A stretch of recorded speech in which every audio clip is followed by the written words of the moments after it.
I'd like to begin my reading by saying it's just really an honor to be here. China Camp is stunning, rich in both scenery and history.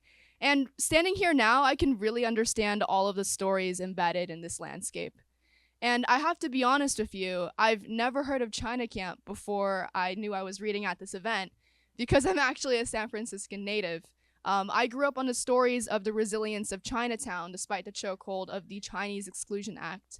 And I am equally as blown away by the stories of China Camp. Like reading the history here, I can see a resilience just as strong. And it's inspiring to hear about the Chinese immigrants and their families building their community here and forging a home of their own. The history of China Camp really resonated with me, and as a Chinese American poet, I constantly write about my past and my language and the immigrant experience of language and finding home. I thought I'd share 3 poems today that follow these themes. And these 3 poems come from my zine or chapbook, and you can find it in the back. We're trying to raise money for our YPL program. We're trying to produce more chapbooks and really share with the community that poetry can be accessible to all, including youth.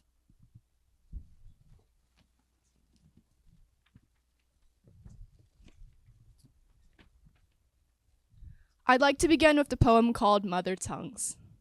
Mother Tongues.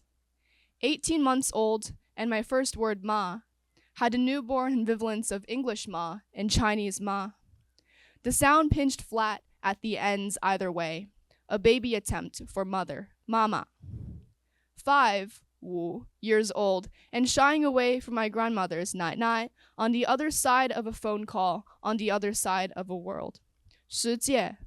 The inability to respond, 说话, scared me more than the lack of understanding. 我不明白. 8, and saying 对不起, sorry, to my Chinese teacher. 我迟到了, I'm here now, I'm late.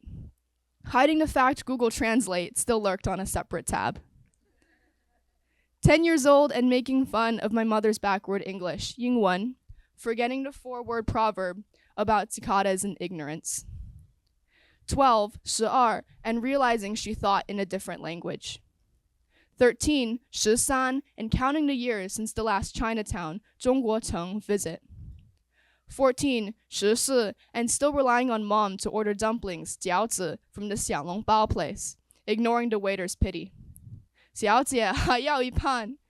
15, 15, and saying sorry, 对不起 mom. I guess Chinese school never worked on me after all. 16, 16 years old, and wondering if I lost my mother, 母亲tongue.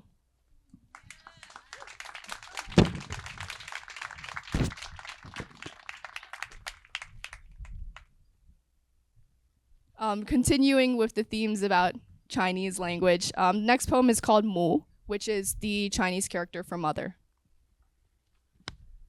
Motherhood is in the hands, ghost touches on the cheek, burn-proof fingertips, knuckles for rice measuring, equal parts water to grain, fingers to tease through salt pepper hair, more salt for the senior discounts, more pepper for the mirror. Hands for clasping, never holding, incense spitting ash at Chunxie, chopsticks cleansed in tea, a chin bowed before the news, heels ringing out the cramps at 3 a.m. At 4, a quick ode to mint balm and hand cream. The dark sticks under her nails, equal parts silent to breath. An absence of both at the dinner table, a harsh tongue in softer fists. Her palm is astronomy, constellations of veins. She studies her night science, headline pointing to a thumb she would cut off to save you. Heartline circling her ring, more promise than silver. Lifeline smoothed out, kissed at the ends, spelling love, here I am.